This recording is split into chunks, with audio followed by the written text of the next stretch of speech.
Hi there, thanks for joining me today. I have a video that I want to share with you today that I've been meaning to do for a very long time.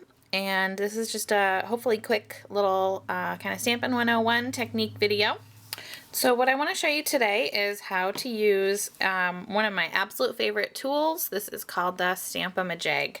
And this is a stamp positioning system so that you can make sure to get your stamp in exactly the place that you want it to be. So when you get your Stamp-A-Ma-Jig, it's two pieces, and mine is stained. You don't want to use Stays-On when you're stamping on this. It will come off. I just haven't had the chance to scrub it off yet. But anyway, you'll get these two pieces. This is the imaging sheet, and it's like a firm plastic. It has texture on one side, and it's smooth on the other. And you want to use the textured side. And then you also get, this is the Stamp-A-Ma-Jig tool, and it's this little like T-square tool. Plastic tool, and this is what's going to help you get your stamp positioned. I used this stamp set called Garden in Bloom. It's from the new 2015 Stampin' Up catalog, and this is a photopolymer stamp set. It's the clear stamps, so they're really easy to line up all on their own, so I did not need to use the Stamp-A-Ma-Jig, and I like to line them up. In this particular set, I like to line them up kind of imperfectly. If you spend a little bit more time, they will line up more neatly, but I like this kind of sketchy look that you get when you don't try too hard to line them up. But anyway, I'm going to put a sentiment here, kind of in this area, and I want to make sure that it's exactly where I want it to be and that it's straight as I can get it. And I'm also actually combining two sentiments to create my own message. So I want to make sure that, you know, one isn't this way and the other's straight. I want to make sure that they're nice and lined up on top of each other. So I'm going to show you how to use the Stamp-A-Ma-Jig to do that. The Stamp-A-Ma-Jig is best used with the red rubber stamps. I happen to be using cling stamps today, so cling or wood stamps, clear mount stamps or wood stamps that you can't see through to line up. So the first step is to get your ink, and like I said, I would not use Stays-On. It will come off eventually. It's just, you have to scrub. But I'm using Memento. A dark ink is better.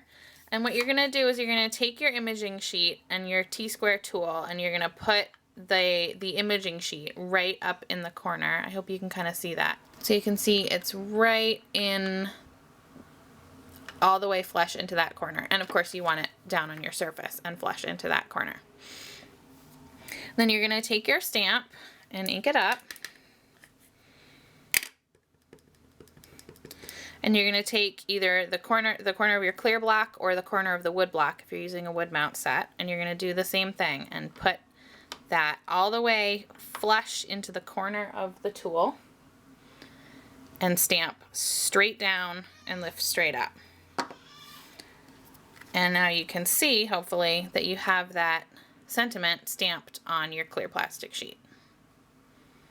And this is what you're going to use to position it on your card. So I'll bring in my cardstock here, and now you can see through your imaging sheet, and you can position your stamp just where you want it to be. I'm going to try to get this as straight as I can on here. And then what you do is you take your tool, and you can see here's the corner of my imaging sheet right here. And I'm going to bring my tool in, and I'm just going to slide it right flush with that corner again. Can remove the imaging sheet, and I'm holding this steady. Take my stamp, ink it up again, and now when I put the block right back flush into the corner all the way into the left and up, this stamp is going to stamp in the exact same spot as where it was on the imaging sheet. So stamp straight down, straight up, and we get our sentiment exactly where we wanted it to be. Now, like I said, I'm going to do a two-part sentiment here. I'm taking two different sentiments and combining them, so I'm going to do the same thing. Imaging sheet straight into the corner of my tool. Take my stamp and ink it up.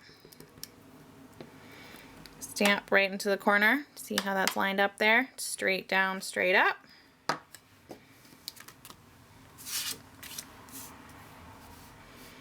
Here's my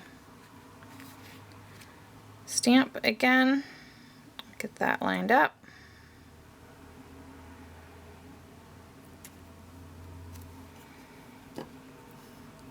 Take my tool and reposition it against the corner of the imaging sheet. Re-ink my stamp, and then clear block right into the corner, straight down, straight up. And we have perfectly aligned stamping. Now this is great, especially with sentiments, because you don't have to worry about getting your clear stamps positioned exactly straight on your clear block, or if they're wood mount stamps, you don't have to worry about, oh, did I get it perfectly straight? You can line up your sentiments, especially, I mean, you can use this on any type of stamp. I especially like it on sentiments because you can line them up perfectly every time. So if you have any questions about this Stamp-A-Ma-Jig, please let me know. Again, this is the tool here, and you can get this from Stampin' Up from my website.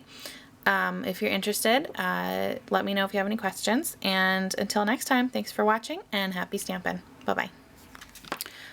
Just one thing I forgot to say with your imaging sheet, if you used a dye-based ink, like I used the Memento or one of the Stampin' Up inks, you can just clean this off with a baby wipe or run it under your faucet. That's why you don't want to use the StazOn, because it takes a little bit more elbow grease and a stamp cleaner to get it off. But this cleans up really easy, and you can just reuse it every time you need to stamp a perfect stamped image. So again, thanks for watching. Bye-bye.